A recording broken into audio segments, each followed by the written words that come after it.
Olá pessoal, nessa videoaula eu vou explicar para vocês sobre tipos de frações. Se você não é inscrito no meu canal, já vai se inscrevendo, ative as notificações para você receber os próximos vídeos. Vamos lá então?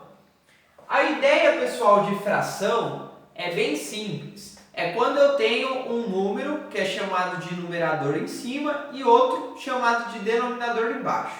Esses números formam uma razão. E toda razão é uma divisão. Então eu posso dizer que fração é uma divisão.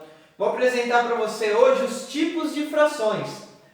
O primeiro tipo que eu quero apresentar são as frações próprias. Mas o que é uma fração própria? Eu coloquei uma definição aqui. Numerador menor que o denominador. Ou seja, uma fração própria é bem simples. É quando o meu numerador, que é o número de cima, ele é menor do que o denominador. Um exemplo, 1/4. Outro exemplo, sei lá, 3/5. Esses exemplos aqui, observa-se que o número de cima ele é menor do que o número de baixo. Então, quando você tem uma fração assim, você tem uma fração própria. Agora, quando eu tenho uma fração imprópria, o numerador é maior ou igual ao denominador. Exemplo, eu tenho aqui 4/3. Numerador é maior do que o denominador. Ou pode ser que seja igual também. Um exemplo, 5/5. Então, quando uma fração é imprópria? Quando o numerador é maior ou igual, né? Maior, nesse caso, ou igual. Quando que eu tenho uma fração aparente? Fração aparente, eu coloquei a definição aqui. Numerador é múltiplo do denominador. Como assim, professor? Bem simples. Quer ver? 24/6. Numerador é múltiplo do denominador. Ou seja, na tabuada do 6, eu tenho 24. É isso que está querendo dizer. Significa que o 24 ele é múltiplo de 6. Ou seja, o 24 está na tabuada do 6. Tá? Sempre que falar múltiplo, você pensa em tabuada. Outro exemplo que eu poderia pensar aqui também é 49 dividido por 7. Né? Então, o 49 está na tabuada do 7. Então, eu posso dizer que o 49 é múltiplo de 7. E frações mistas? As frações mistas é constituída de uma parte inteira e outra fracionária. Como assim, professor? Bem simples. Olha que legal. Que eu tenho aqui 2 inteiros e 1/3. O que significa isso?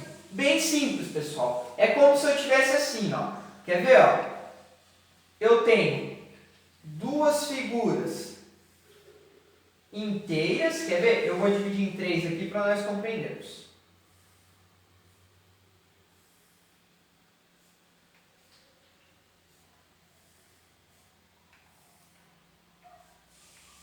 Então, a ideia de fração mista é bem simples. Esse 2 significa que eu tenho duas figuras pintadas inteiras.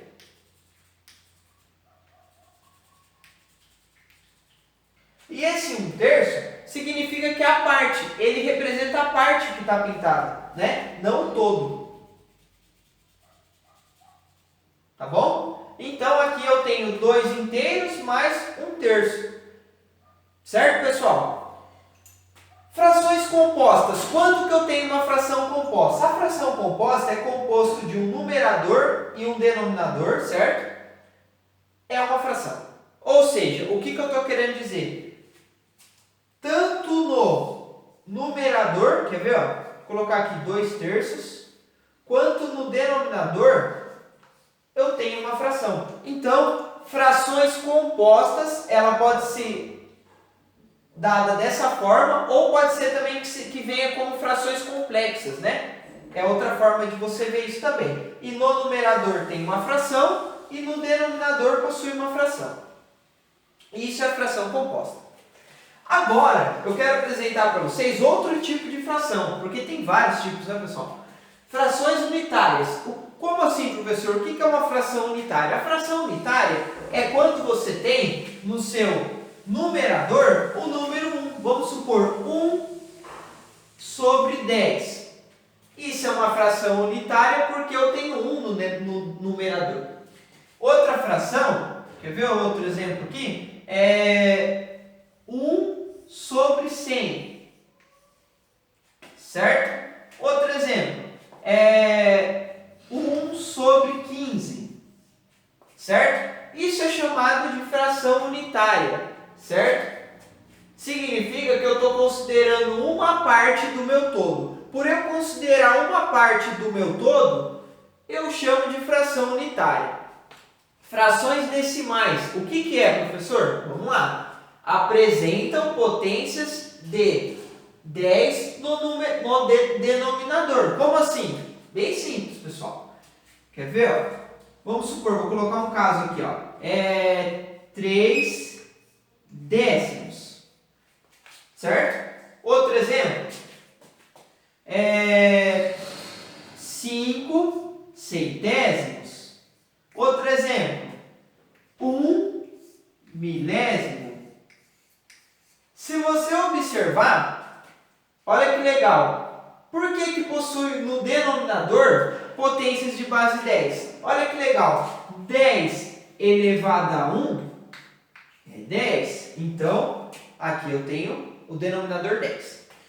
10 elevado a 2 vai dar 10 vezes 10, que vai dar 100. O outro, 10 elevado a 3 vai dar 10 vezes 10 vezes 10, que vai dar 1000. Ou seja, o que eu estou querendo dizer, bem simples, pessoal, no denominador da fração, constitui de uma potência de base 10. Isso você pode ver aqui, ó. 10 elevado a 1, 10. Denominador 10. 10 elevado a 2, 100. Denominador 100. 10 elevado a 3, 1000. Denominador 1000. E se fosse 10 elevado a 4? Seria o denominador o quê? 10.000. E assim sucessivamente. Então, nessa videoaula eu apresentei para você os tipos de frações. Tá bom, pessoal? Obrigado!